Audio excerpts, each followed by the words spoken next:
Hey guys, welcome back to my channel. आप सुन रहे थे मेरे साथ ए ब्रोकन हार्ट पार्ट 9। पिल्ले के साथ खेलने वाली लड़की कोई और नहीं बल्कि जिया थी। कुछ देर बाद चलते चलते वह नीचे झुकी और पिल्ले का सर सहलाकर अपनी साइकिल लिए वहां से चली गई। ईशान पिल्ले के पास आया और जाती हुई लड़की को देखता रहा। वह लड़की का चेहरा नहीं देख पाया। ईशान को वहां देखकर पिल्ला उसके आसपास घूमने लगा। ईशान फुटपाथ पर बने डिवाइडर पर आ बैठा। पिल्ला भी उसके सामने चला आया। ईशान ने अपनी जैकेट की जेब टटोले, लेकिन आज उनमें कुछ नहीं था जो वह पिल्ले को दे सके। उसने पिल्ले को देखा और कहा, माफ करना, आज मेरे पास तुम्हारे लिए कुछ नहीं है, पर तुम्हें ऐसे ही किसी इंसान पर भरोसा करके उसके साथ नहीं जाना चाहिए। क्या होता अगर वो तुम्हें अपने साथ ले जाती तो? ईशान की बात सुनकर पिल्ला अपनी आंखें चमकाने लगा और फिर ईशान के बगल में आकर बैठ गया। माया की बातों से ईशान उदास था। वह काफी देर तक बैठा रहा और सड़क पर आते जाते लोगों को देखते रहा। कुछ देर बाद उसका फोन बजा। ईशान ने देखा फोन निर्मल का था। उसने फोन उठाया और कहा, हेलो, कहाँ हो तुम? निर्मल ने पूछा। बाहर हूं, ईशान ने बुझे स्वर में कहा। मैं तुम्हारे फ्लैट के सामने हूं, अभी के अभी घर आओ, मुझे तुमसे कुछ जरूरी बात करनी है, निर्मल ने कहा। मैं आता हूं, ईशान ने कहा और उठ खड़ा हुआ। उसने पिल्ले को देखा और उसका सर सहलाते हुए कहा, तुम बहुत प्यारे हो, जल्दी तुमसे मिलने फिर आऊंगा, अपना ख्याल रखना। ईशान वहां से चला गया।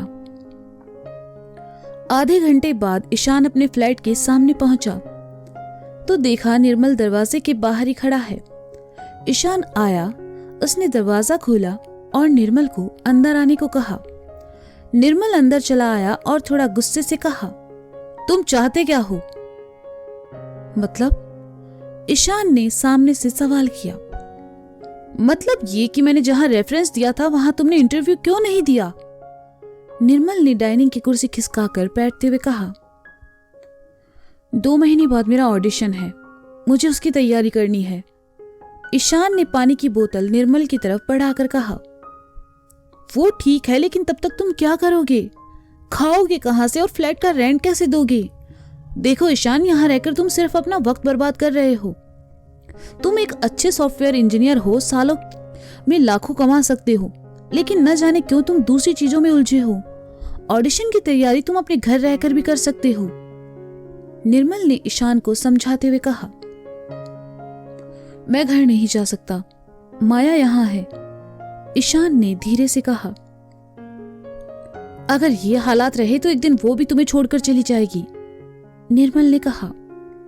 ऐसा नहीं होगा, माया मुझसे बहुत प्यार करती है, वो कहीं नहीं जाएगी। और तुम परेशान क्यों हो रहे हो?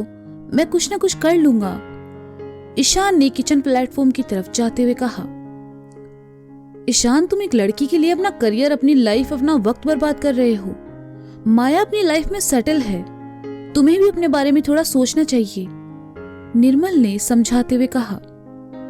निर्मल, बस करो यार, डैड और माया ऑलरेडी मुझे ये लेक्चर दे चुके हैं। तुम कॉफी पीना चाहोगे? ईशान ने टॉपिक खत्म करते हुए कहा। हाँ जरूर, वैसे कल मैंने तुम्हें एक लड़की के साथ देखा था, कौन थी वो? निर्मल ने कहा। कौन लड़की? तुम कहीं मेरा पीछा तो नहीं कर रहे? ईशान ने पलटकर हैरानी से कहा। नहीं, मैं कल उस रेस्टोरेंट के सामने से गुजरा, तब अचानक नजर पड़ी। तुम्हें नहीं बताना तो ठीक है, इट्स ओके, निर्मल ने कहा। ओह, वो लड़की, वो बहुत अजीब है, बहुत ज्यादा। मैं उसे नहीं जानता, वो बार बार मेरे सामने आ जाती है। आई थिंक वो उस रेस्टोरेंट में काम करती है। कहते हुए ईशान कॉफी के 2 कप लेकर डाइनिंग के पास चला आया। उसने 1 कप निर्मल को दिया और दूसरा अपने सामने रखकर कुर्सी पर आ बैठा। दोनों कॉफी पीते हुए बात करने लगे। अपनी साइकिल लिए जिया घर पहुंची। उसने साइकिल को घोष अंकल की गाड़ी के बगल में लगाया और अंदर चली आई। जिया ने देखा लिली आंटी और घोष अंकल किचन में है तो वह सीधा ऊपर चली आई। जिया ने अपना बैग और कोट उतार कर सोफे पर रखा और बाथरूम की तरफ बढ़ गई। जिया, जो कि थोड़ी आलसी भी थी, उसने ना कपड़े बदले ना ही सोफे पर पड़े कोट को उठाकर कबर्ड में रखा और सीधा किचन की तरफ चली आई। रात का खाना अक्सर सोफी ही बनाया करती थी और जिया वो बस उसकी मदद कर दिया करती थी, लेकिन अब सोफी नहीं थी तो उसे कुछ ना कुछ तो बनाना ही था। जिया ने देखा कुछ नूडल्स के पैकेट रखे थे और कुछ सब्जियां। सोफी नहीं थी, उसे कुछ तो बनाना था, इसलिए जिया ने अपने खाने लायक थोड़ा खाना बनाया और नूडल्स को कटोरी में रखकर सोफी के बिस्तर के पास वाली खिड़की के पास चली आई। उसने कटोरे को खिड़की के पास रखा और खुद भी वहीं बैठकर खाने लगी। एक निवाला खाते ही जिया ने मुंह बनाकर खुद से कहा, आह, तुम इस दुनिया की सबसे खराब कुक हो, लेकिन पेट भरने जैसा बना लेती हो। इसके लिए मैं तुम्हारा कंधा जरूर थपथपाऊंगी। जिया ने अपनी तारीफ में अपना कंधा खुद ही थपथपाया और मजे से नूडल्स खाने लगी। दिन भर डिलीवरी का काम करने की वजह से वह काफी थक चुकी थी, इसलिए आकर बिस्तर पर गिर गई और अपनी आंखें बंद कर ली। अगले ही पल उसे एड कंपनी में घटी घटना याद आई और वो एकदम से उठकर बैठ गई। वो पल जिया की आंखों के सामने घूमने लगा तो उसने अपना सर झटका और खुद में ही बड़बड़ाई, तुम्हें इस तरह दूसरों की पर्सनल लाइफ में ध्यान नहीं देना चाहिए, लेकिन तुम्हारी अपनी भी तो नहीं है। लाइफ के नाम पर बस ये घर और रेस्टोरेंट, इसके अलावा तुम्हारी जिंदगी में कुछ भी नयापन नहीं है। और वो लड़का, उसने भी आज तुम्हें इग्नोर कर दिया। जिया, तुम कितनी बदनसीब हो, लेकिन वो बहुत क्यूट है। मैं उससे फिर मिलना चाहूंगी, जरूर मिलना चाहूंगी। कहते हुए जिया ने ईशान को याद किया और मुस्कुराने लगी।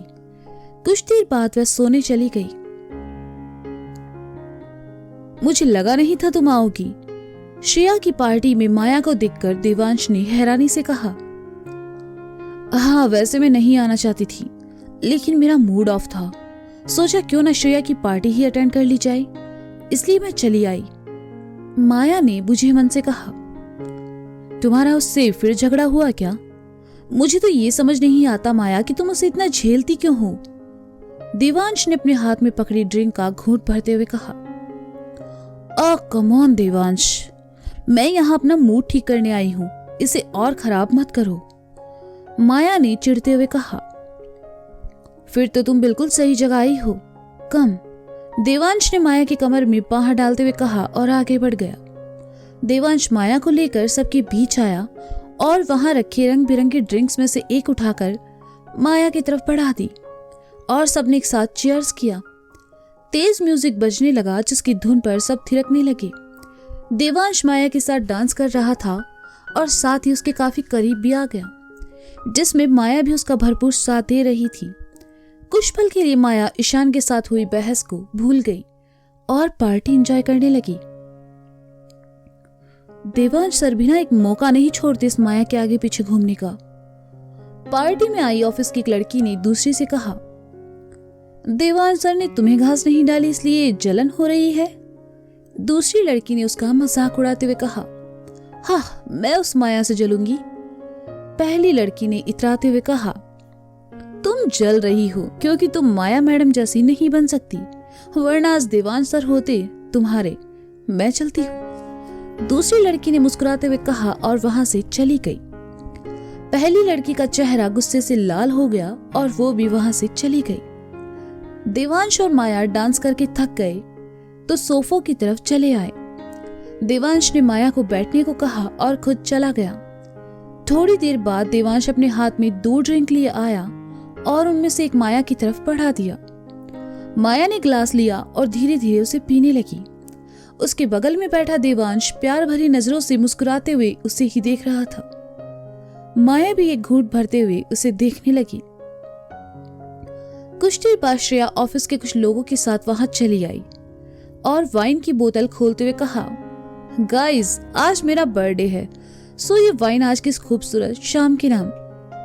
श्रेया की बात का सबने समर्थन किया और साथ ही हूटिंग भी। श्रेया ने सबके ग्लास में वाइन परोसनी शुरू कर दी।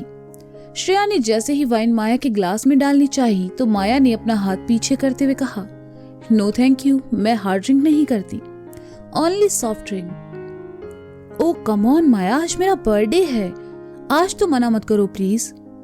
कहते हुए श्रेया ने जबरदस्ती माया के ग्लास में वाइन परोस दी। देवांश और वहां मौजूद सभी माया से पीने की जिद करने लगे तो माया को वो पीना पड़ा।